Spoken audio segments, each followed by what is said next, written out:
পরিবেশের ক্ষতি না করে সমন্বিত যোগাযোগ ব্যবস্থা তৈরির আহ্বান প্রধান উপদেষ্টার। ফের মাথা তুলে দাঁড়ানোর চেষ্টা করছে দেশের শত্রুরা, বললেন মির্জা ফখরুল।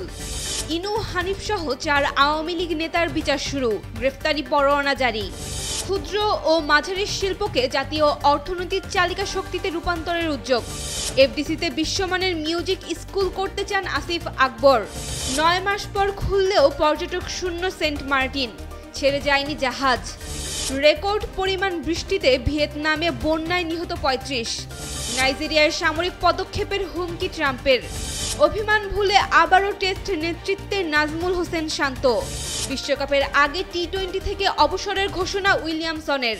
প্রকৃতি, পরিবেশ ও নদীকে নেতিবাচক প্রভাব থেকে মুক্ত রেখে সড়ক, রেল, বিমান ও নৌপথের সম্মিলিত উন্নয়ন ত্বরান্বিত করার আহ্বান জানিয়েছেন অন্তর্বর্তীকালীন সরকারের প্রধান উপদেষ্টা ডক্টর মোহাম্মদ ইউনূস।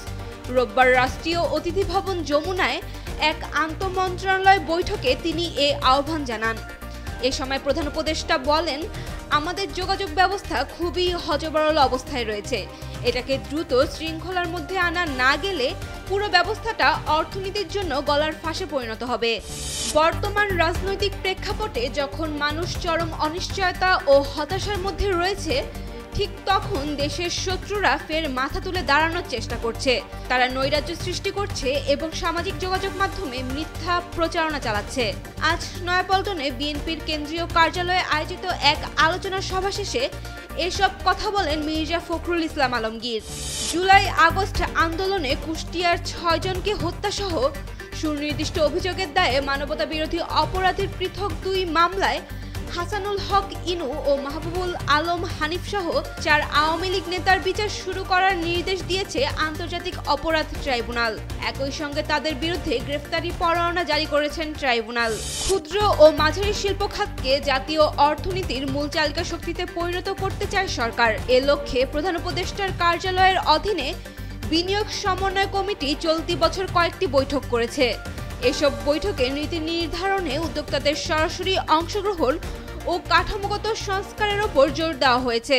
কয়েকদিন আগে যুক্তরাষ্ট্রে টানা 2 মাসের সঙ্গীত সফর শেষে দেশে ফিরেই ছুটে গেছেন ক্রিকেট মাঠের দায়িত্ব পালনে। এর মাঝেই আসিফ আকবর জানালেন, যুক্তরাষ্ট্রের মিউজিক স্কুলের আদলে স্কুল গড়ে তুলতে চান বিএফডিসিতে। তাই এবার যুক্তরাষ্ট্র সফরে থাকার সময় বিভিন্ন স্কুল পরিদর্শন করেছেন। দেশে ভালো বিশ্বমানের মিউজিক স্কুল না থাকায় এফডিসির নতুন কমপ্লেক্সে একটি মিউজিক স্কুল চালুর ইচ্ছার কথা প্রকাশ করেন জনপ্রিয় এই সঙ্গীত শিল্পী। শনিবার সকাল থেকে পর্যটকদের জন্য খুলে দেওয়া হয়েছে দেশের একমাত্র প্রবাল দ্বীপ সেন্ট মার্টিন। তবে পর্যটক শূন্যতায় ছেড়ে যায়নি কোনো পর্যটকবাহী জাহাজ। গত 1 ফেব্রুয়ারি থেকে সেন্ট মার্টিন দ্বীপে পর্যটকদের যাতায়াত পুরোপুরি বন্ধ থাকলেও এবার নভেম্বর থেকে জানুয়ারি পর্যন্ত কন্ট্রোলড সিজন চালু হয়েছে। কিন্তু রাত্রিযাপনে নিষেধাজ্ঞার কারণে মূলত দ্বীপমুখী হচ্ছেন না পর্যটকরা। ভিয়েতনামের মধ্যাঞ্চলে চলতি সপ্তাহে রেকর্ড পরিমাণ বৃষ্টি ও বন্যায় 35 জনের মৃত্যু হয়েছে। নিখোঁজ রয়েছে আরও 5 জন। আজ দেশটির দুর্যোগ ব্যবস্থাপনা কর্তৃপক্ষ এক প্রতিবেদনে এ তথ্য জানায়। গত সপ্তাহের শেষে 1.7 মিটার ভারী বৃষ্টিতে ভিয়েতনামের উপকূলীয় প্রদেশ হুয়ে, দানাং, লামডং ও কোয়াত্রি প্রদেশ তলিয়ে যায়।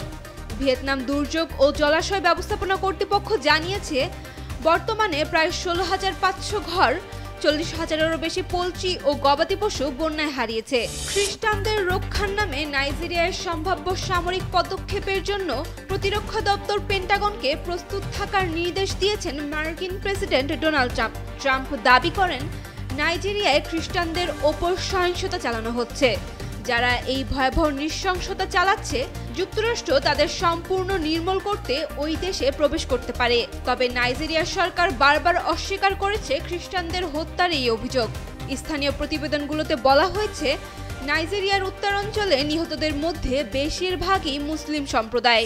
চলতি বছরের জুনে শ্রীলঙ্কার সাথে টেস্ট সিরিজে হারার পর ক্রিকেটের টেস্ট ফরম্যাটে নেতৃত্ব থেকে নিজেকে সরিয়ে নেন নাজমুল হোসেন শান্ত। এরপর আর টেস্ট খেলেনি বাংলাদেশ। মাঝে নানা ঘটনা প্রবাহের পর সিদ্ধান্ত পাল্টাচ্ছেন নাজমুল। টেস্ট অধিনায়ক হিসেবে দায়িত্ব পালন করে যেতে রাজি হয়েছেন তিনি। এক সংবাদ বিজ্ঞপ্তিতে বাংলাদেশ ক্রিকেট বোর্ড জানিয়েছে, 2025 থেকে 27 আইসিসি টেস্ট চ্যাম্পিয়নশিপের বর্তমান চক্রের শেষ পর্যন্ত টেস্ট দলের অধিনায়ক হিসেবে দায়িত্ব পালন করবেন নাজমুল। বিশ্বকাপের 3 মাস আগে আন্তর্জাতিক টি-20 থেকে অবসর নিলেন নিউজিল্যান্ডের সাবেক অধিনায়ক কেইন উইলিয়ামসন। নিউজিল্যান্ড ক্রিকেটের ওয়েবসাইট থেকে দেওয়া এক বিবৃতিতে তরুণদের সুযোগ করে দিতেই এমন সিদ্ধান্ত নিয়েছেন বলে জানান সাবেক এই অধিনায়ক। টি-20 থেকে অবসর নিলেও জাতীয় দলের জার্সিতে ওয়ানডে ও টেস্ট চালিয়ে যাবেন তিনি। নিউজিল্যান্ডের দ্বিতীয় সর্বোচ্চ রান সংগ্রাহক উইলিয়ামসনের নেতৃত্বে একটি টি-20 বিশ্বকাপের ফাইনাল ও 2টি সেমিফাইনাল খেলেছে ব্ল্যাক ক্যাপসরা।